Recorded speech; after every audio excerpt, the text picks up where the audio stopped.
While the Ministry of Finance and Planning focuses on economic recovery, with IMF negotiations targeted for completion by December 2012, other ministries of government focus on emergency employment as well as long-term sustainable growth projects for Jamaica.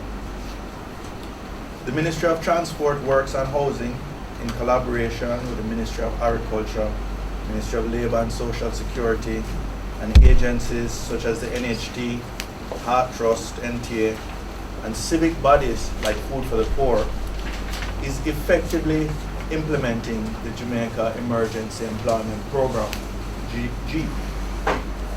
Our party leader and team conceptualized this program in light of the fact that the majority of Jamaicans do not want handouts, but more so want an honest day's work that they can perform with dignity. The GEEP is one of the strategies of the government to respond to chronic unemployment among some Jamaicans, particularly those in lower socioeconomic groups, persons with special needs, as well as those with low skill levels. These are the facts. Phase 1 of GEEP, which ran from February to April this year, employed approximately 15,000 persons in several ministries and agencies, undertaking tasks in the areas of infrastructure, agriculture, education, and intensive labor. Phase 2 of GEEP, which is now underway, sees $6 billion earmarked to be spent on projects across key ministries and agencies, and it is projected that some 35,000 persons will be employed during this phase of the program.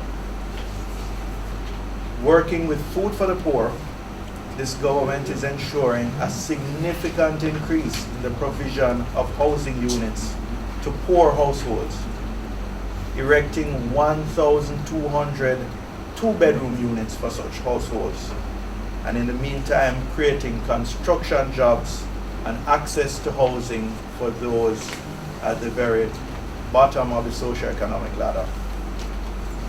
Collaborating with Food for the Poor, the NHT, and the Housing Association of Jamaica, Housing Agency of Jamaica, a much higher percentage of those at the bottom of the income ladder, that is, those making under $7,500 per week, will now be able to access affordable housing within the constraints of their income. Despite our constraints in the fiscal budget, we are taking steps to ensure the country is on a sustainable growth path. The Most Honorable Prime Minister will, on November 23rd, launch the restart of the North-South Highway Link, the old Mount Rasa bypass project, which had begun under her watch in 2007 and which stalled under the previous administration.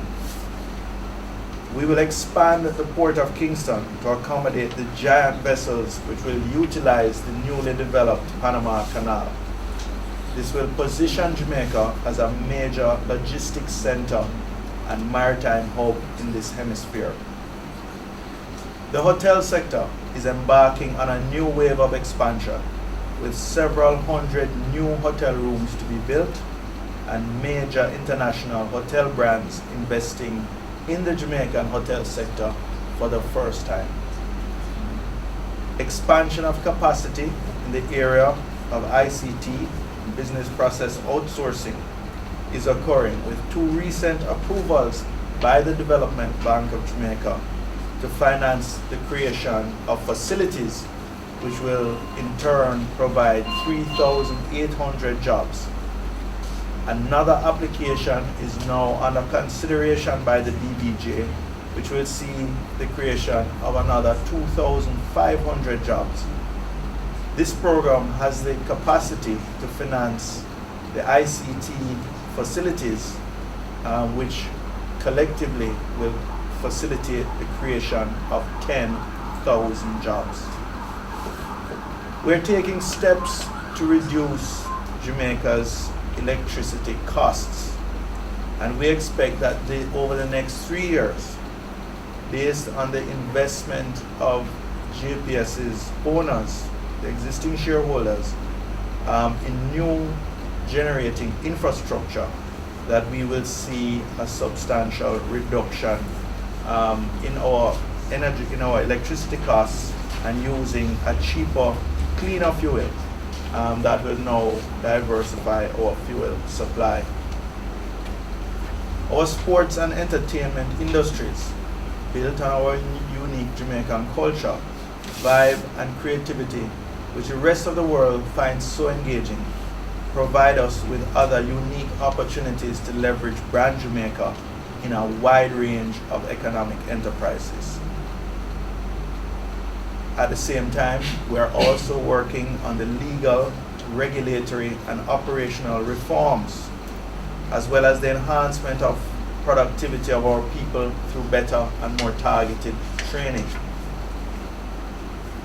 Even within the context of severe fiscal constraints, we have prioritized our spending. The Police Academy is training over 1,000 new personnel this fiscal year, and the Ministry of National Security is targeting to spend over $600 million in increasing the vehicle fleet for our security forces. This is more than had been spent in the last 3 years combined on mobility. And when that's put together with the increased numbers of personnel being trained, it will result in a greater presence of security forces on the roads and in our communities than we have ever seen before.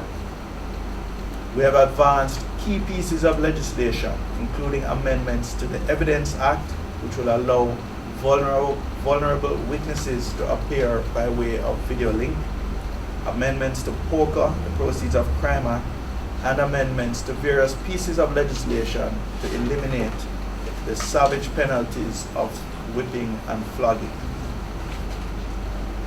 As a party, we are clear that the approach of the government is strategic, the programs are sound, and Jamaica's prospects are bright, if we all put Jamaica first. Because trust, credibility, and reputation are so important for the government of Jamaica, internationally and locally, we will also ensure that when an IMF agreement has been signed, all of us keep to the commitments made therein.